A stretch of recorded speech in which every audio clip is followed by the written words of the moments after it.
Assalamualaikum warahmatullahi wabarakatuh.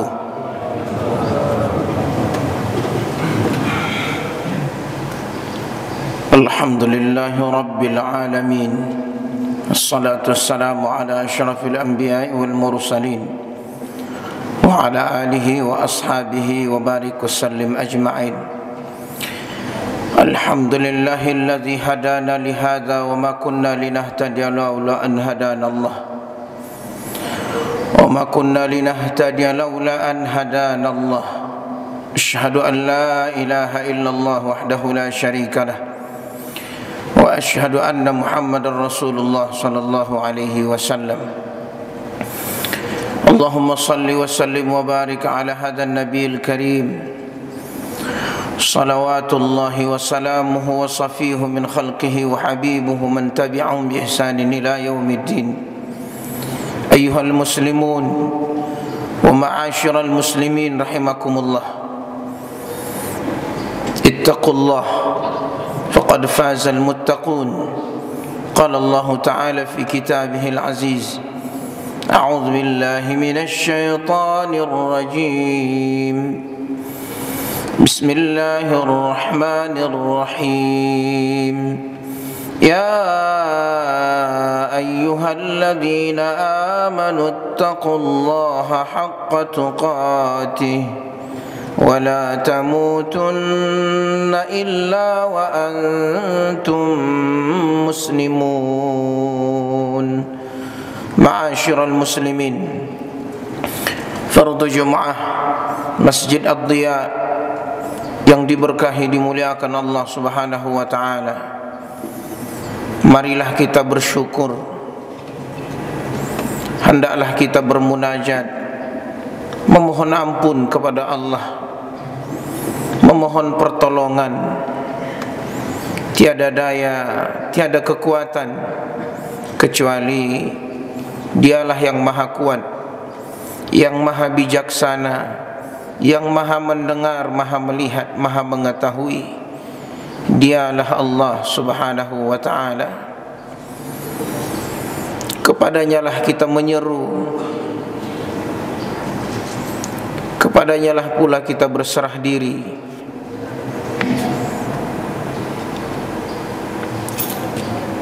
Banyak yang telah berubah di zaman ini.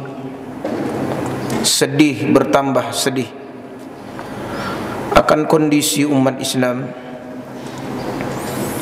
Umat Islam dan negeri-negeri yang lain sedang diuji kepemimpinannya, ekonominya, pendidikan, sosial, kondisi-kondisi anak-anak muda kita, hingga mereka-mereka yang larut dalam dosa, hingga kita umat Islam mudah diobrak-abrik, diadu domba, sehingga terjadinya pelemahan berbagai dimensi kehidupan. Perang penguasaan teknologi tinggi agar memiliki pengaruh secara global. Data-data dikuasai hingga tidak ada batas. Rahasia juga nilai-nilai moralitas yang begitu juga dibuka. Tidak menghargai nilai dan norma atau moral. Kegelisahan dan pudarnya akidah mulai terasa. Hendaklah kita berqudwah, meneladani, mencintai Rasulullah yang telah mengajarkan kehidupan ini. Seluk-beluk rahasia 60-70 tahun yang ada di kalangan sahabat, yang mereka langsung ditarbiyah. Apakah karena Al-Quran, bimbingan wahyu, atau karena metode dan cara mereka menerima perintah sehingga tidak sedikit pun unsur duniawi yang mempengaruhi kehidupan mereka. Terlihat dari fenomena akhir zaman. Ma'asyiral muslimin rahimakumullah, apakah ungkapan-ungkapan ini telah terjadi atau tidak? Mari kita simak. Jamaah salat Jumat Masjid Ad-Diya dimuliakan Allah Subhanahu wa taala. Terlihat rumah-rumah dibangun begitu besar, tapi jumlah keluarga semakin sedikit. Bahkan tidak sedikit rumah yang ditinggal pergi. Tidak ada penghuni, telah dibangun dengan miliar. Bahkan banyak rumah yang dihuni hanya pembantu. Gelar semakin tinggi, akan tetapi cara berpikir, akal sehat semakin rendah. Pengobatan semakin canggih, alat-alat kedokteran, alat-alat pendeteksi, penangkal, penawar semakin canggih, kesehatan semakin memburuk. Aneh, tapi inilah realitas. Hidup untuk sehat dan menghirup udara segar pun semakin sulit, dan rasa takut ini semakin mewabah, tersistem, serasa dipaksa dan terpaksa. Inilah kenyataan. Traveling, keliling dunia bebas,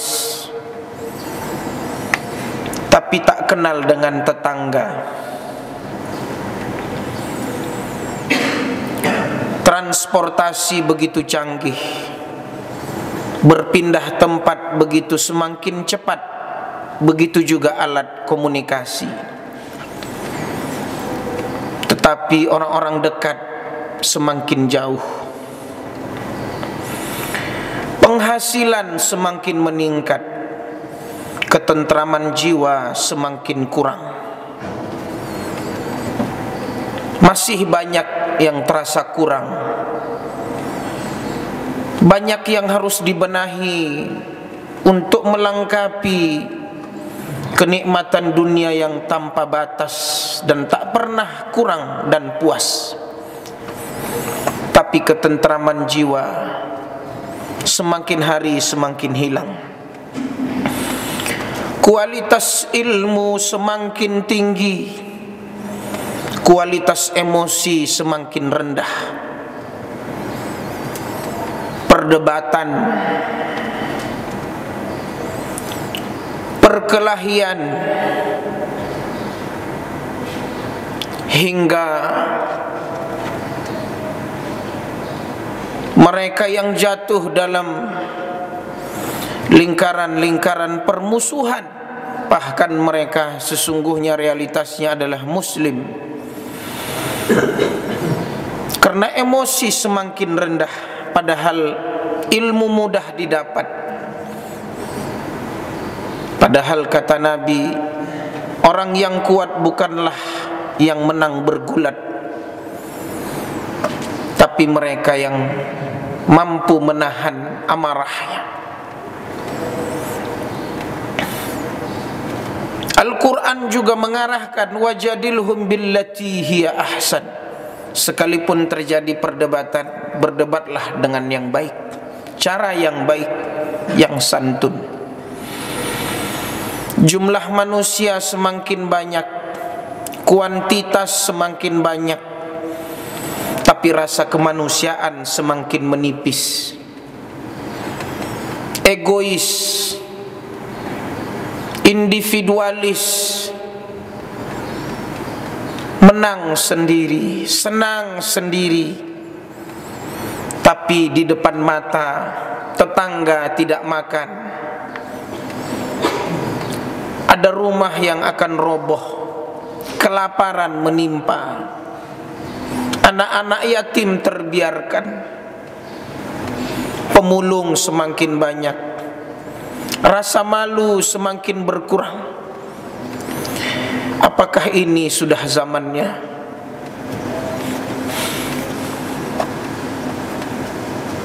Ma'asyiral muslimin rahimakumullah. Konspirasi musuh-musuh Islam baik internal ataupun eksternal terlihat di depan mata. Sisa penjajahan belum selesai, tapi penjajahan era baru terus bertambah. Sedih, pembela agama dakwah terus berkurang.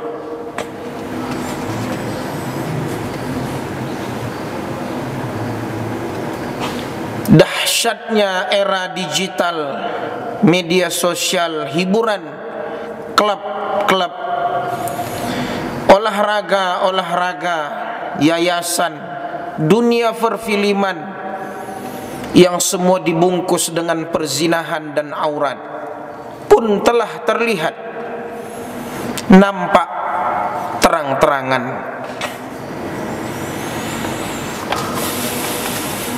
Ma'asyiral muslimin rahimakumullah.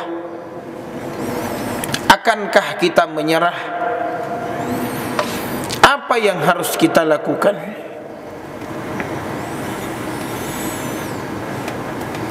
Banyak kitab sejarah Islam menghadirkan semangat ini.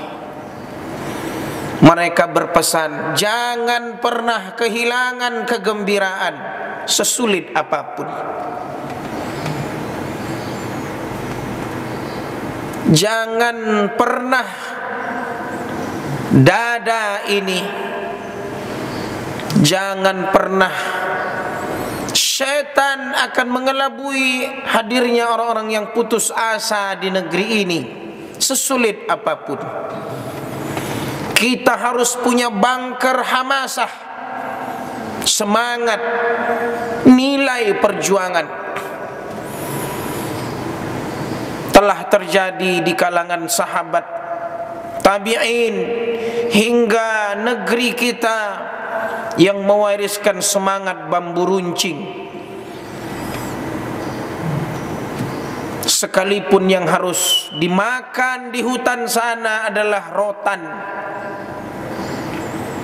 umbi-umbian,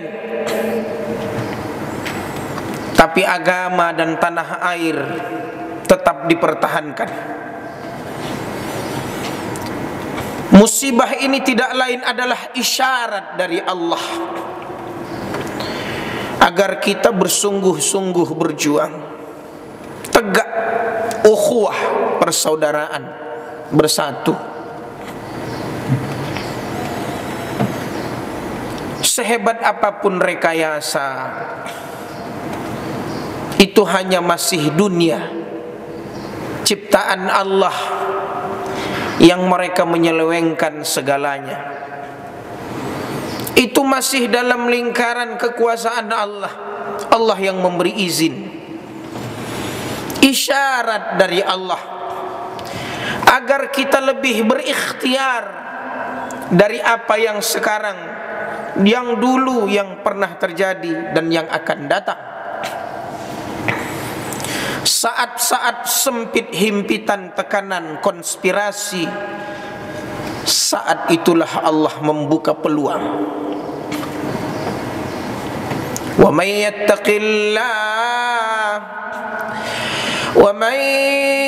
yattaqillaha yaj'al lahu makhraja wa yarzuqhu min haitsu la yahtasib. Yaj'al lahu makhraja. Yang bertakwa, Allah kasih solusi dari arah yang tak disangka-sangka. Kisah perang Khandaq, Madinah dikepung. Nabi dan sahabat punya waktu 6 hari. menggali parit 6 meter lebar, 3 meter dalam untuk menutupi setengah Madinah.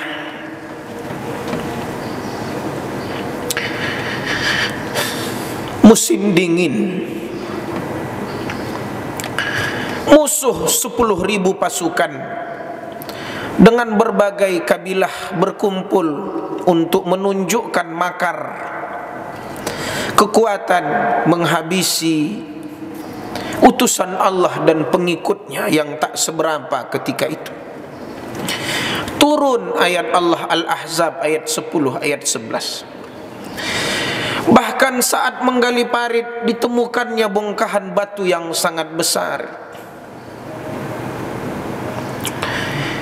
Bahkan Nabi mengikat batu di perutnya. Begitu juga sahabat, karena kelaparan dan tidak ada yang dimakan.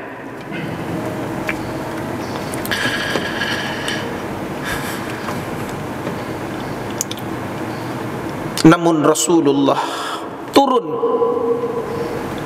mengambil pemukul itu. Setiap pukulan Rasulullah mengungkapkan obsesi tumuhat. Dia pukul batu yang besar itu dengan mengucapkan la tuftahanna alaikumur Rom, akan ditaklukkan Romawi.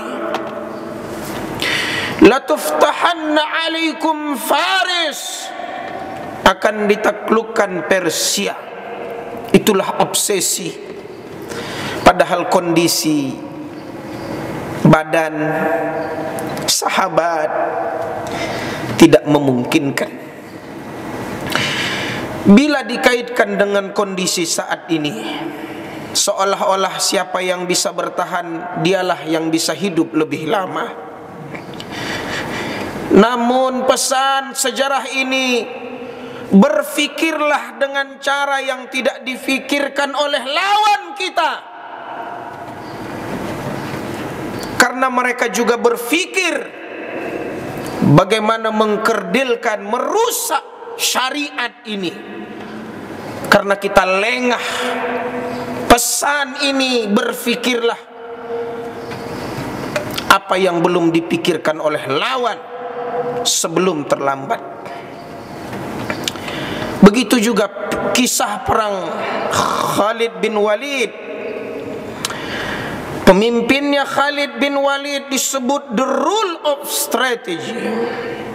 Romawi perang konvensional, Arab perang gerilya, itu dipadukan oleh Khalid. Bahkan dia menemukan taktik perang.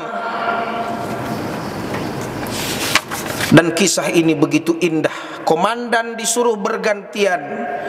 Pasukan kaum muslimin menyerang duluan. Pidato Khalid, ya ma'syaral muslimin, inna hadha yawmun min ayyamillah, akhlisu jihadakum. Wahai kaum muslimin, inilah hari-hari Allah. Bahkan hari ini adalah Rajab, Ashhurul Hurum. 10 hari pertama akan berakhir, berarti kurang lebih 50 hari lagi kita akan Ramadan. Ya Rabb, kami ingin sekali ya Allah menemukan bulan suci-Mu dengan keadaan yang baik, kondisi yang baik, syiar yang baik.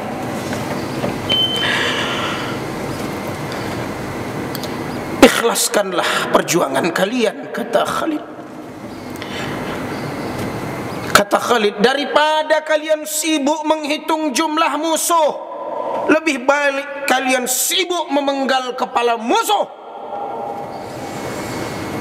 Dari pidato ini, daripada sibuk memikirkan makar musuh, sibuklah kita menyusun strategi, menguatkan pondasi generasi yang sudah lengah, pendidikan yang carut marut.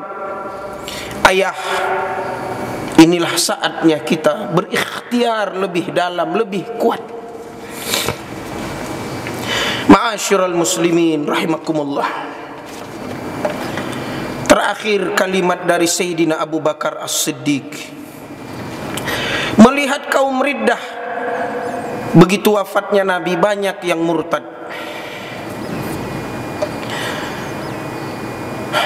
Dia melihat Sayyidina Umar lemah. Kata Sayyidina Abu Bakar, ajabbarun fil jahiliyati wa jabbanun fil Islam.